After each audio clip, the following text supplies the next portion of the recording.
This video is sponsored by Audible. For a free audiobook, use the link in the description below. Welcome to part 12 of this series where I'm tier ranking all 256 Twinborn types from Brandon Sanderson's Mistborn series. As usual, some of these Twinborn names come from the Mistborn adventure game rulebook, but most of them come from myself and other users in the Exploring the Cosmere Discord server. So if you're interested in helping come up with names for future videos in this series, make sure you join the server. That'll be linked in the description below. I also want to say we are getting very close to the 5,000 subscriber mark. So if you haven't already, make sure you hit that subscribe button. Let's hit that 5,000 subscriber milestone. Okay, the first Twinborn type for this video is Resolute. Resolutes can use their allomantic brass to soothe the emotions of others, and they can use their ferrochemical electrum to store determination. The name Resolute comes from the Mistborn adventure game rulebook, and they have the reputation of being masterful negotiators and diplomats. I think that's a pretty good reputation for this type. I think a Resolute Twinborn would absolutely excel in any type of social situation. Their allomantic brass makes it so they can manipulate the emotions of other people and make the other person more inclined to agree with them and see things their way. And then ferrochemical electrum lets you store your determination. When you're actively storing that determination, it's described in the Ars Arcanum as putting you in a depressive state. So you're gonna feel down, you're gonna feel depressed, not really wanna do anything, but then you can later tap that determination and feel on point. You're gonna feel extremely focused on whatever it is you're doing. You're gonna feel on top of the world. In the Ars Arcanum, it's described as being in a manic state. I could see a Resolute being very good at climbing the corporate ladder, so to speak, whether that's in an actual corporation or just in like an allomancer crew or whatever their profession is. All right, I think Resolute, I usually put ferrochemical electrum Twinborn types pretty low. I think Resolute is gonna go in A tier. This is a pretty good combination. Next up, we have Trailblazer. Trailblazers can use their allomantic electrum to reveal their future, and they can use their ferrochemical steel to store physical speed. Allomantic electrum usually isn't that useful, so it lets you see your immediate future basically by showing you electrum shadows coming from your center of self. These shadows look like you, and they show different paths that you could take potentially. And I think that coupling that with ferrochemical steel could be pretty useful actually. If a Trailblazer stores up a bunch of their physical speed, and then they tap that physical speed when they're viewing their electrum shadows, they might be able to rapidly choose which shadow, which path would be most advantageous for whatever situation they're in, and have the actual speed to follow that path. I mean, in like a combat situation, it might be really helpful. Helping you see what happens to your electrum shadows if they're gonna get hurt, and then disregard those shadows and follow the best one. Whenever you're tapping ferrochemical steel, it seems to not only increase your physical speed, but also your mental speed. We see this with Bleeder in Era 2. She moves so fast that she looks like a blur. So if her mental speed didn't go up along with that physical speed, she'd be running into everything. She wouldn't really be able to do anything while moving that fast. All right, I think Trailblazer is a pretty good ability as well. I'm putting it in A tier. Next up, we have Collector. Collectors can use their allomantic bronze to hear allomantic pulses, and they can use their ferrochemical nigrosyl to store investiture. All right, so when you're burning allomantic bronze, you can hear allomantic pulses, but not only allomantic pulses, you can also hear pulses of kinetic investiture in general. So you should be able to hear people tapping their ferrochemical metal mines. You should also be able to hear people using like surges if you were on Roshar. So it can be extremely useful to learn about the different magic systems in the Cosmere. And ferrochemical nigrosyl lets you store investiture, but it's pretty unclear how exactly that works. My speculation, based on what we have so far in the books, is that it lets you store your ability to use investiture. So in this case, the collector would be able to store their ability to burn bronze allomantically, but that's not very useful. I think ferrochemical nigrosyl is one of those ferrochemical metals that would really only be useful if you have access to another ferrochemical metal, which is ferrochemical aluminum, so you can store your identity while you're storing your ability to use your investiture. Yeah, let me know in the comments if you guys agree or disagree with my view on how ferrochemical nigrosyl works. I don't think this is a good combination. I'm gonna put this in C tier. Next up, we have Plotter. Plotters can use their allomantic cadmium to slow down time in a bubble around themselves, and they can use their ferrochemical bronze to store wakefulness. The name Plotter comes from the Mistborn Mistborn adventure game rulebook, and they have the reputation of being skilled at executing long-term plans. That's interesting. I don't think I like that reputation, to be honest. So Allomantic cadmium, when you burn it, you put up a speed bubble around yourself. So inside of that bubble, from your perspective, everything outside of the bubble is going to move rapidly. It's going to look like a blur, kind of like you're looking at a time lapse. But then from somebody outside of the bubble looking in, it's going to look like the person in the bubble is barely moving, like they're a statue basically. So cadmium could be useful to go into the future if you wanted. Let's say that the plotter wanted to see what it was like a year from now. If they had enough cadmium, they could just burn that cadmium constantly and let a year pass outside of the bubble. It might be very useful in the space age of the Cosmere too. It could work kind of like cryogenic sleep chambers, where you could throw up a cadmium bubble while you're traveling interstellar space and just let time pass rapidly from your perspective outside of the bubble. And then ferrochemical bronze, whenever you're actively storing your wakefulness, you're going to feel very drowsy. If you store a bunch of it at once, you go into a coma-like state. That's how Sazed described it in Era 1. And then at a later time, you can tap that wakefulness to feel like you're extremely alert. And it's supposed to make you feel well rested as well. So basically like you're tapping a good night's sleep. I don't think that a plotter Twinborn type is particularly that great, so I'm going to put it in B tier. Next up, we have a fan favorite, Constant. Constants can use their allomantic bend alloy to speed up time in a bubble around them, and they can use their ferrochemical gold to store health. The name Constant comes from the Mistborn adventure game rulebook. They have their reputation of being seemingly unaffected by time or age. So Wayne from Era 2 is a constant. This is his Twinborn combination. He can use his allomantic bend alloy to put up a speed bubble around himself, and from his perspective within the bubble, everything outside of that speed bubble is moving extremely slowly. And from somebody's perspective outside of the bubble, looking at the person in the bubble, it looks like the person in the bubble is moving at blurring speeds. So Wayne uses his bend alloy to do things like change clothes or outfits rapidly. He also uses it in combat situations. If he and Wax, for instance, are fighting multiple people at once, Wayne will throw up his bend alloy bubble around himself and one of the enemies so that he can isolate that one person and rapidly take them out. He and Wax have also used it to throw it up around both of them, and then they can talk about what they're planning or strategy or whatever while everything outside of the bubble is moving slowly. They've used this in combat situations as well, and just like negotiations so that they have time to think about their answers. And then ferrochemical gold lets you store your health, and while you're actively storing your health, you're going to be run down. You're going to feel like you have a cold. Wayne talks about having to be in bed for weeks at a time to save up enough health so that he can heal from bullet wounds and some other more deadly type of wounds. Overall, I think this is a great combination. We've seen it used extensively throughout Era 2. I can't put it in busted though because they don't build on one another. Next up, we have speed trap. Speed traps can use their allomantic copper to hide allomantic pulses, and they can use their ferrochemical steel to store physical speed. When you burn allomantic copper, you throw up a copper cloud, and anybody within that cloud can use allomancy or other types of investiture,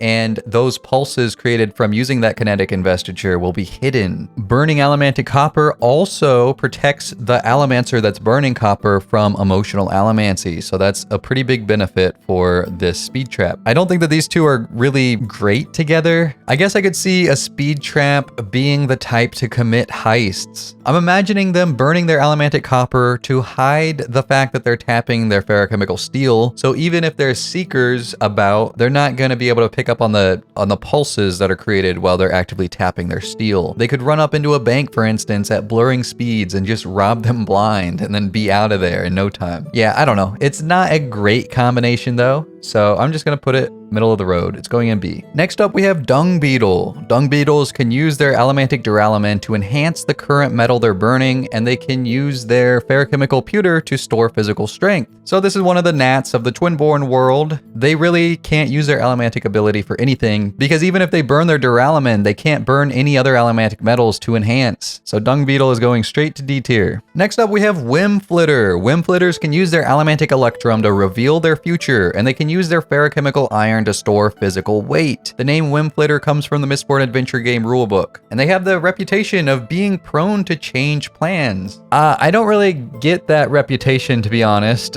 I mean, I guess it's only playing on the Allomantic Electrum, how they can see their future, and maybe seeing that immediate future will make them change their plans. Other than that, I don't really get it. I don't think that reputation plays on the ferrochemical iron at all. All right, so ferrochemical iron is a really good ferrochemical ability. It lets you store your physical weight so you become lighter. It decreases your mass. It's really good for if you're falling from heights. You can decrease your mass to the point where air resistance actually slows you to the point that you won't get injured when you land. We see Sazed use this in Era 1 to jump off of a cliff and land safely at the bottom. I don't see how these two powers work together in any meaningful way, so this is going in...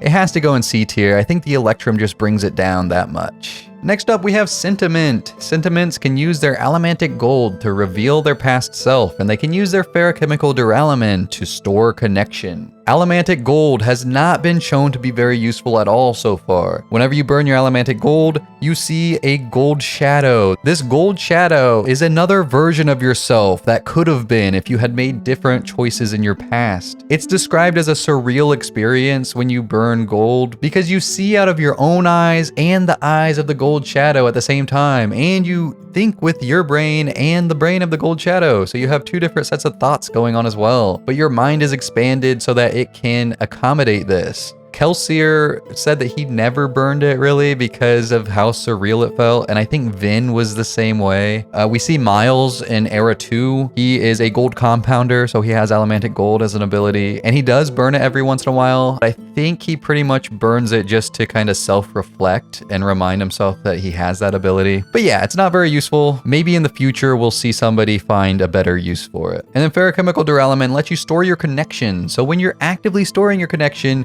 people around you aren't going to notice you as much. And then you can tap that connection at a later time and rapidly form connections with people around you. It also will let you speak the language of the land that you're in, even if it's a foreign land. Maybe these two powers could be used together. For instance, if you're burning your Allomantic Gold and you're viewing your gold shadow, maybe if you tap your connection at the same time, you'll be more connected to that gold shadow. Maybe that would let you glean more information from that gold shadow. I don't know. That's all speculative. At this moment, I gotta put it really low. It's going in C tier. Next up, we have Cohort. Cohorts can use their Allomantic Nigrosyl to enhance the allomantic burn of a target, and they can use their Ferrochemical Electrum to store determination. The name Cohort comes from the Mistborn adventure game rulebook, and they have the reputation of being fearless sidekicks for strong Allomancers. Alright, so from that reputation, they are not the main character. They are just the sidekick. Alright. Yeah, I think they would be very good on a team of Allomancers, definitely, because of their Allomantic Nigrosyl. They can boost the allomancy of their teammates. That would be extremely useful in a combat situation or like a heist situation. I think this is a pretty good combination of abilities. If the cohort is actively tapping their determination while they're in battle, they're probably not gonna back down. They're not gonna be scared. It'll make them almost heroic and selfless. They'll be trying to help out and boost the allomancy of their teammates, even if the situation is dire. Yeah, I'll say that this is an A tier support character. And I'm gonna move Resolute down a bit. Next up, we have Grounded. Grounded Twinborn can use their Allomantic Iron to pull metals, and they can use their Ferrochemical Aluminum to store identity. So when you burn Allomantic Iron, you're going to see blue lines coming out from your center of self and connecting to pieces of metal around you. And then you're able to pull that metal towards you if it's lighter than yourself and not anchored down to something. Or if it's heavier than yourself or anchored down to something that's heavier than yourself, then you can pull yourself towards it. And Ferrochemical Aluminum, we really don't know much about. We know that it's used in the creation of unkeyed and unsealed metal mines because you can blank your identity before you store another ferrochemical attribute, but you have to have access to other ferrochemical abilities to make that useful. I don't know what would happen if you tap your identity. I'm not sure if your identity is a discrete attribute that you store all of it or none of it, or maybe you're able to store just part of your identity at a time. I hope we learn more in Era 3, but as it is right now, we don't know enough. I'm gonna have to put this combination pretty low. It's going in C tier. Next up, we have Overheater. Overheaters can use their Allomantic Nigrosyl to enhance the allomantic burn of a target, and they can use their Ferrochemical Brass to store warmth. Ferrochemical Brass is one of those ferrochemical abilities that is good for self-comfort. It would be really good if you don't have air conditioning, right? You can just be storing your body heat in your brass mine to cool down. And then if you go out in a frigid environment, you can be tapping that warmth from your brass mine and staying warm without the need for bulky clothing and whatnot. This is one of those combinations that isn't great, but it's not terrible. It's going B tier. Then we have Wipeout. Wipeouts can use their allomantic chromium to wipe the allomantic reserves of a target, and they can use their ferrochemical steel to store physical speed. Allomantic chromium is basically the opposite of allomantic nigrosyl. Instead of boosting the allomancy of a target, you're completely wiping out all the allomantic reserves that are within the target. It also can work on other types of investiture, according to WOBs that I showed in other parts of this series. A chromium allomancer would be really effective at fighting against other people with magic in the Cosmere. You can just wipe that person of all their investiture and make them just a normal person again. And I think that having ferrochemical steel and the ability to increase your physical speed and just rapidly close in on your target is a great addition to this allomantic chromium. I think a Wipeout would excel on a team of allomancers, in law enforcement, any type of position where they are bound to come in contact with allomancers or other users of investiture. I think Wipeout has to go and busted. I mean, they can basically clear out a whole battlefield or a whole building, wherever they're at. They can just clear everybody in there of investiture at rapid speeds. I don't know how you would really counter that if they're moving so fast that you can't even track them. Yeah, I like that combination a lot. Next up, we have Trooper. Troopers can use their allomantic pewter to increase their physical strength, and they can use their ferrochemical electrum to store determination. Allomantic pewter is my favorite allomantic metal. It not only increases physical strength, it also increases your dexterity, your balance, your toughness, and it lets you heal faster. So it gives you an increased healing factor. Oh, and it makes you faster. It does a lot. I think that coupled with ferrochemical electrum could be pretty good. Pewter allomancers do what's known as pewter dragging, where they're just flaring their pewter for extended period of time, and it lets them stay up for a very, very long time, and it lets them just keep running or doing physical activities for an extremely long time, like tens of hours on end sometimes. I think if you have a bunch of determination stored up, you could probably extend your pewter dragging bender for even longer, because even when you're pewter dragging, you eventually are going to start getting tired. But once you hit that point and then you start tapping your determination, it should let you go on and push through that fatigue. I think a trooper would be very good in combat situations, and I think it could be useful in just day-to-day life as well. I think trooper has to go in S tier for me. Next up, we have Hot Chot. Hot Chots can use their allomantic steel to push metals, and they can use their ferrochemical brass to store warmth. So steel allomancers will often drop small bits of metal, such as coins or bullet casings, and push off of those so that they launch themselves into the air, and then they'll continually do this and just arc forward, and it basically lets them fly. This is just gonna have to go in B tier for me. It's gonna go at the top of B tier. Our very last Twinborn type for this part is Insight. Insights can use their allomantic tin to increase their senses, and they can use their ferrochemical aluminum to store identity. So when you burn allomantic tin, you increase all of your senses at once. And then, as I already said earlier in this video, ferrochemical aluminum doesn't seem that useful, at least what we've seen so far. We just don't know enough about it. Insight is gonna have to go in C tier. I'm gonna rearrange C tier a little bit here. There's my final tier ranking for part 12. Let me know in the comments if you agree or disagree with my placements of these 16 Twinborn types. Here's the combined tier list for the first 12 parts of the series. Consider becoming a patron or a channel member to get early access to videos and also get exclusive content such as high quality versions of these Twinborn cards. Be sure to take advantage of the amazing deal that today's sponsor, Audible, is offering. You can get any audiobook of your choice absolutely free. All you have to do is use the link in the description and sign up for an Audible Premium Plus 30-day free trial. Being an Audible member also gives you access to the Audible Plus catalog, which includes thousands of other audio audiobooks and podcasts. Audible is a great service, and I highly recommend trying them out. So get your free audiobook today by using the link below. That's it for this video, guys. I'll see you in part 13.